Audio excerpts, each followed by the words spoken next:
Good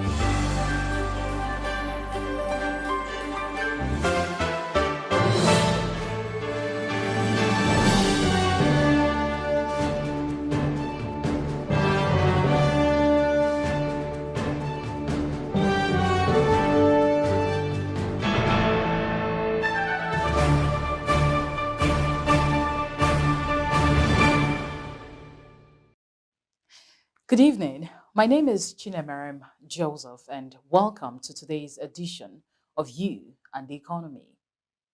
In the last edition of the program, we broke the mini-series on the interventions of the Central Bank of Nigeria, CBN, in the cocoa industry. The reasons why the Apex Bank decided to intervene in the industry, as well as the goals it seeks to achieve through the initiative, were equally advanced in that edition.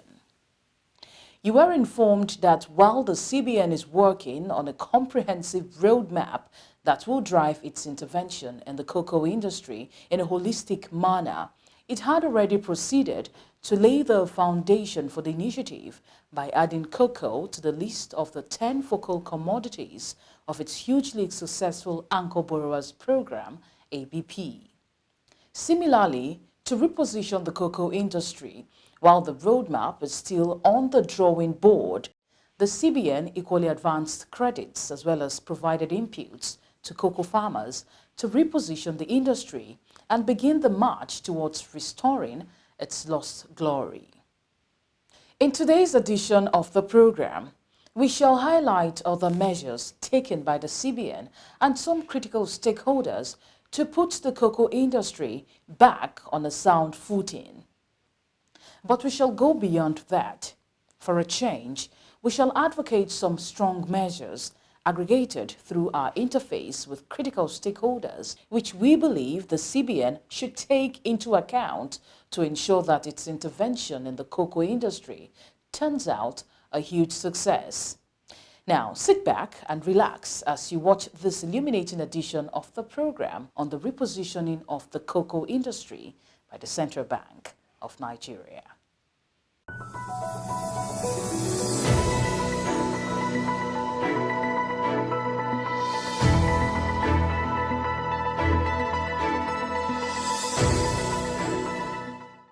We welcome CBN to come to Akwa Ibom State and collaborate with us so that we can have supportive effort to produce more cocoa in Akwa Ibom State.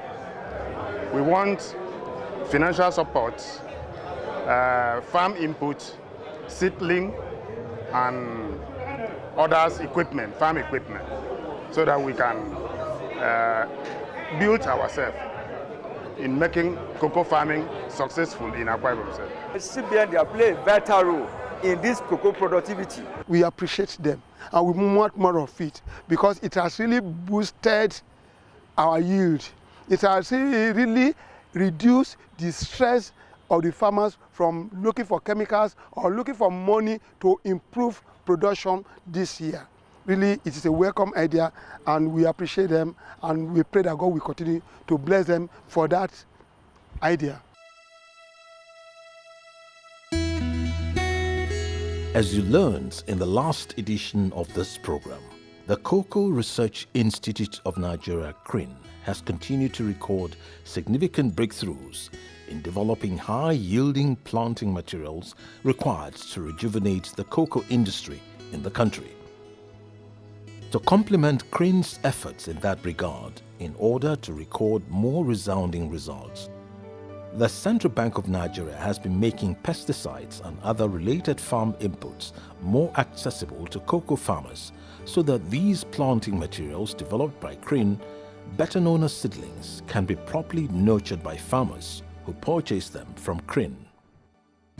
Although cocoa farmers believe more can still be done regarding the provision of farm inputs, the situation today is far better than it was previously, as most cocoa farmers now have easier and better access to these essential items, courtesy of the supportive measures by the CBN.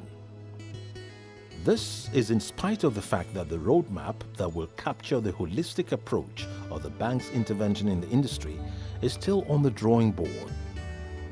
It is believed that the stopgap measure of the CBN to make insecticides, pesticides, herbicides and the likes readily available to cocoa farmers will impact the industry positively and boost cocoa output. Already, it has helped marketers of the farming inputs to expand their operations and employ more hands as a result of the improved patronage they have been enjoying from cocoa farmers lately. In the area of chemicals and other inputs, the farms were already in existence, but they needed inputs and they also needed expansion.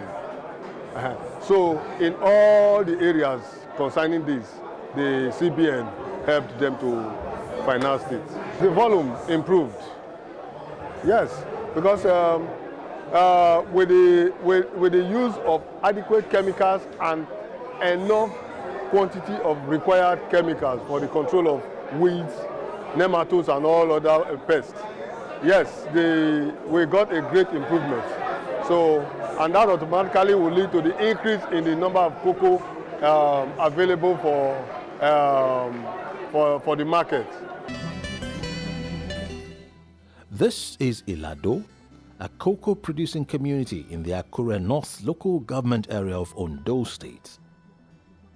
Ilado contributes significantly to Ondo State's coveted status as the foremost cocoa producing state in Nigeria.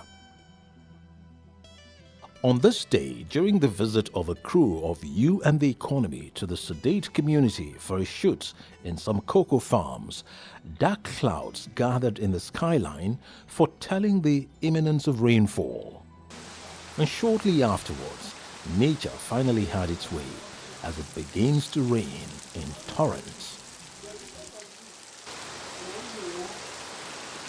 In most farming communities, rainfall is always received with joy, especially if its intensity does not degenerate into flooding.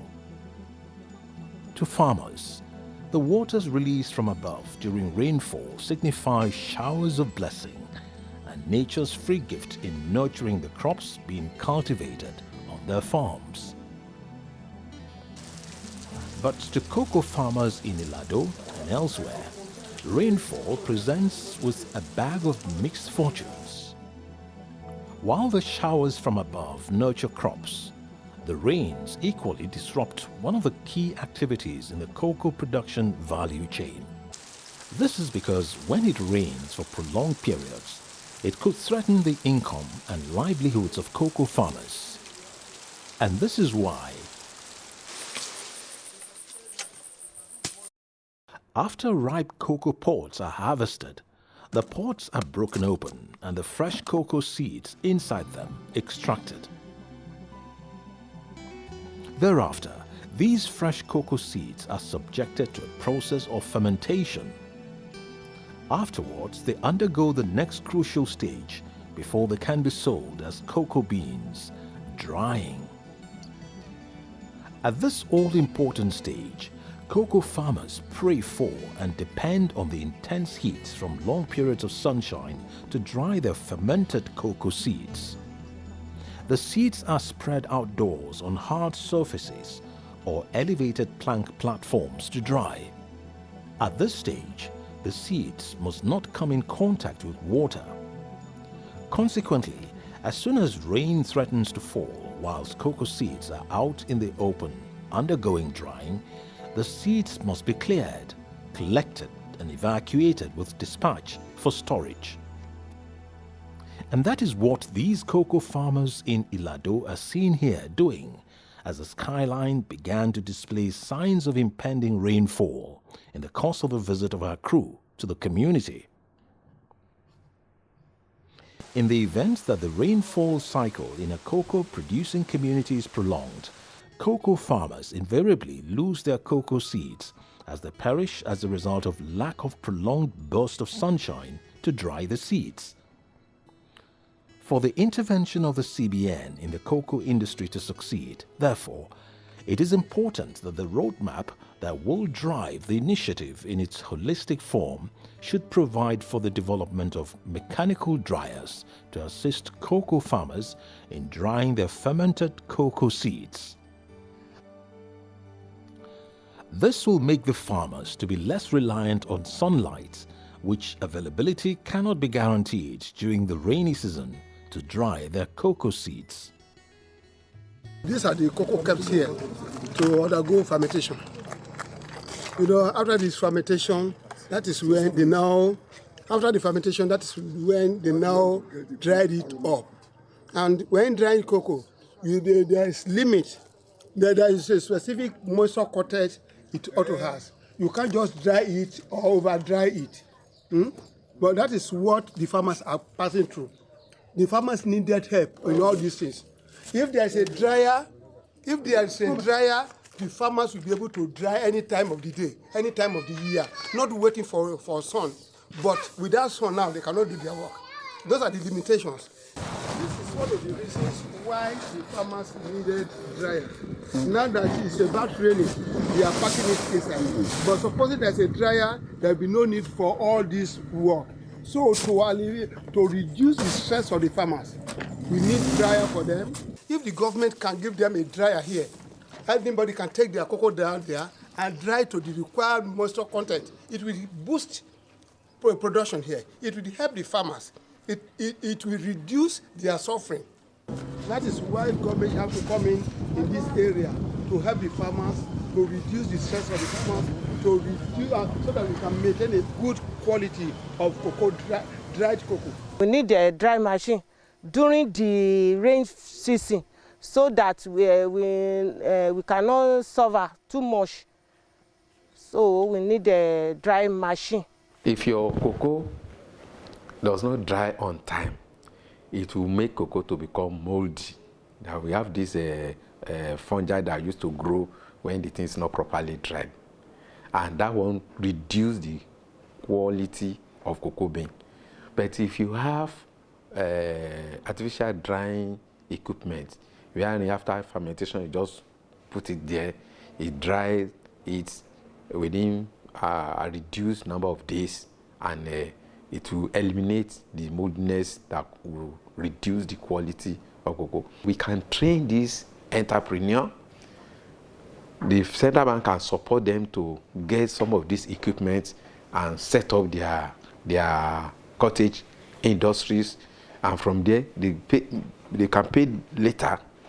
To command attractive prices in the market where they are ultimately processed into chocolates and other refined cocoa products, cocoa beans, which is the industry's name for dry cocoa seeds, must be of the right flavor.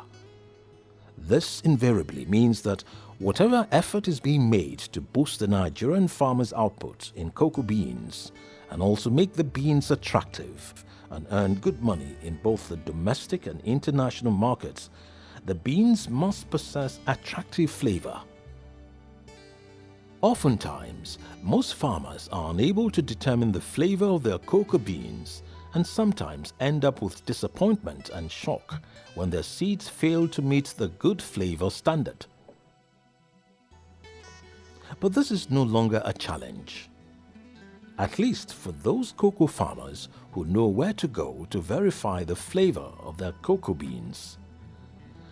The Cocoa Research Institute of Nigeria has come to the rescue of farmers seeking to verify the flavor of their cocoa beans and thereby attract good prices for them through this flavor laboratory run by the Institute at its Idianyure office. It is believed that when the existence of the flavor lab gets to be widely known, more cocoa farmers will key into the CBN intervention in the cocoa industry, thus helping to promote the realization of its core objectives. The Flavor Lab is a laboratory that was funded by the World Cocoa Foundation. There are 4 of such laboratories in Africa, and Nigeria happens to be one of them. In fact, the representative of the World Cocoa Foundation visited the lab about, I think, a few months ago, and they adjudged our laboratory as the best in Africa.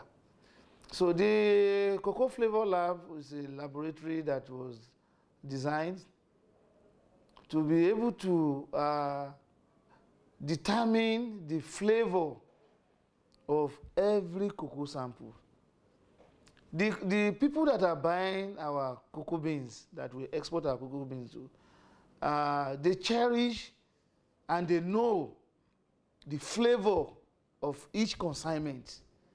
And they are ready to add a lot of premium to what we are selling the cocoa if they have the right flavor. So the essence of the lab is for people, that the exporters, even the big companies that are dealing with cocoa, to send their samples to our lab.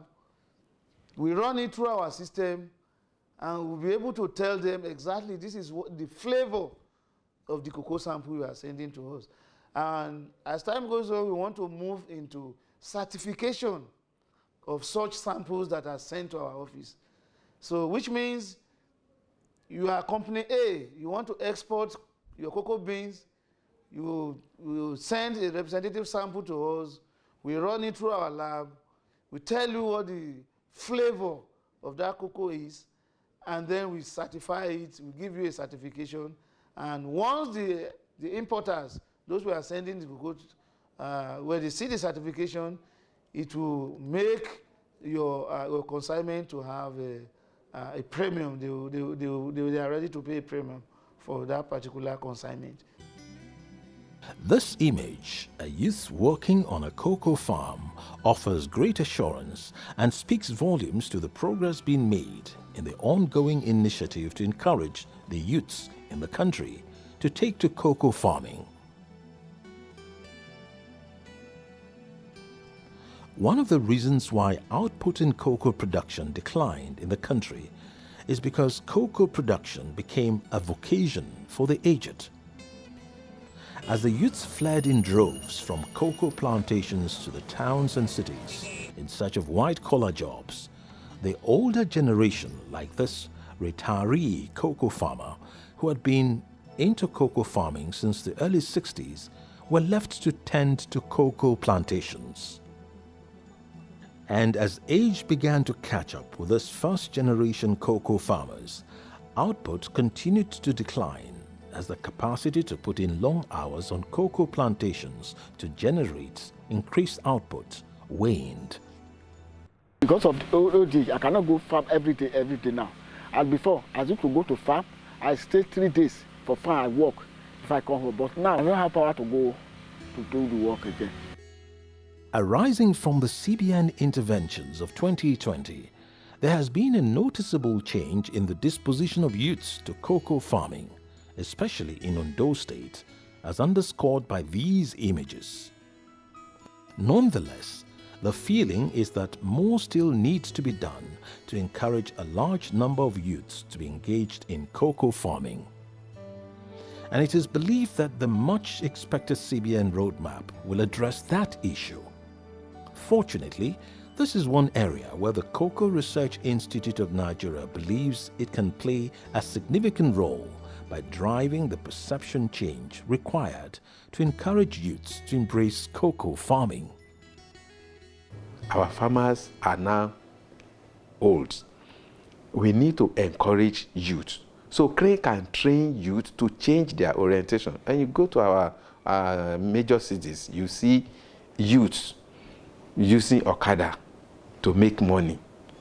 If you can train them that working on cocoa, planting cocoa, that one will secure their future better than riding Okada. And mark you, I told you the other time that the gestation period had been reduced to 2 years.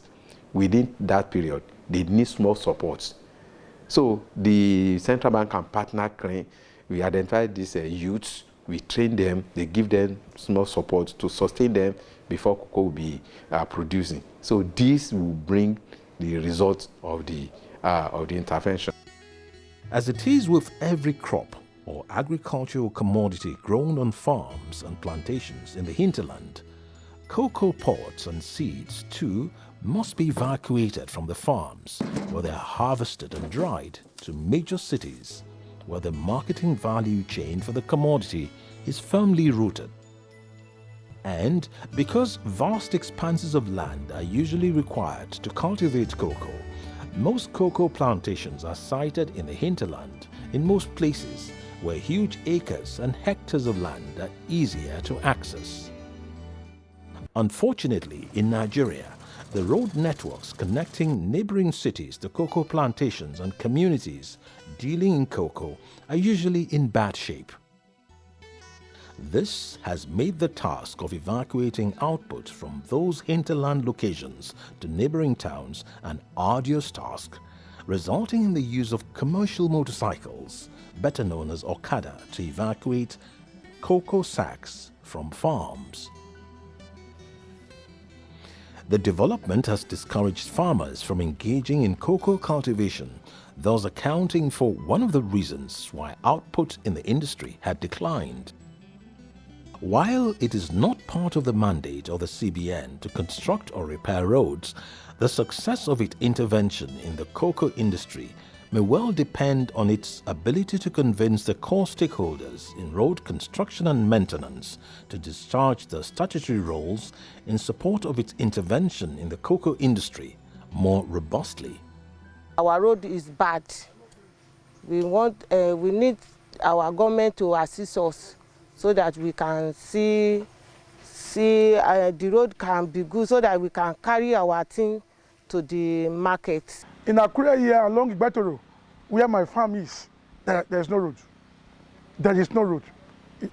From Akure to Igbatoro, from Igbatoro to Edo, the road is bad. So bringing cocoa out from that place is problem.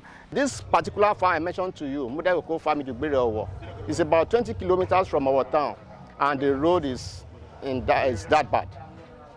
And the state government has been trying its own. At least we've constructed about 2 covers within the last 1 year, but yet the road is still very bad. If we can enjoy more of the intervention from CBN and get our road constructed, I think it will be a very good thing. Barrow Road in some of our farm areas. So if they will impact in road construction to the farm, it will be very, very much beneficial.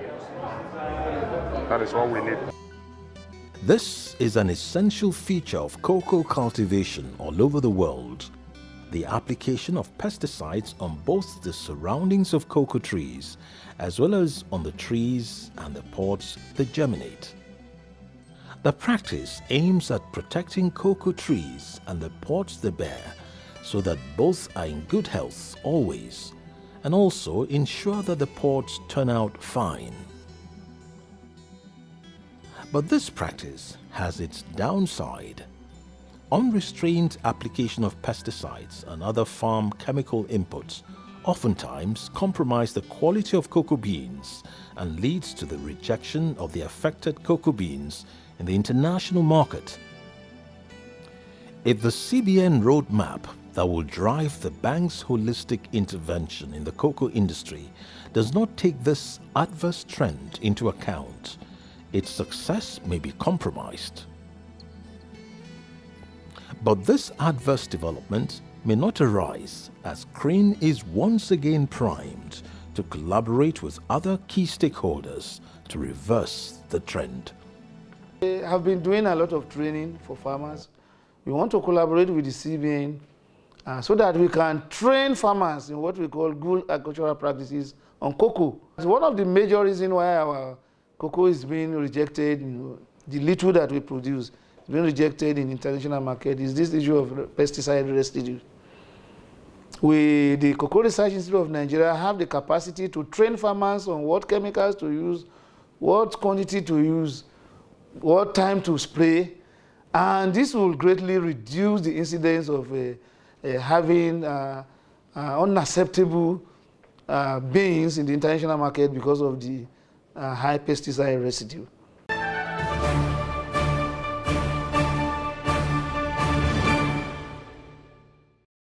It's good to have you back again. From what you have seen in the last 2 successive editions of the program, the CBN has truly set in motion some powerful measures to reposition the cocoa industry in Nigeria. And the fact that the roadmap for driving the initiative in a holistic and more robust manner is still in the works has not deterred the bank from pursuing its objectives with remarkable single-mindedness. In the concluding episode of this mini-series, we shall look at a couple of additional measures that the CBN should consider in shaping and designing its roadmap for its intervention in the cocoa industry, so that its resolve to reposition and make the industry to regain its lost glory becomes a fait accompli. Your views and comments on this edition of the program, as well as others aired previously, are welcome. You can relay them to us by logging onto the CBN website. It's www.cbn.gov.ng, or call us on the CBN Contact Center on 0700 225 5226. We shall surely attend to you. Until next week, when we come your way with that concluding episode on the interventions of the CBN in the cocoa industry. It's bye for now.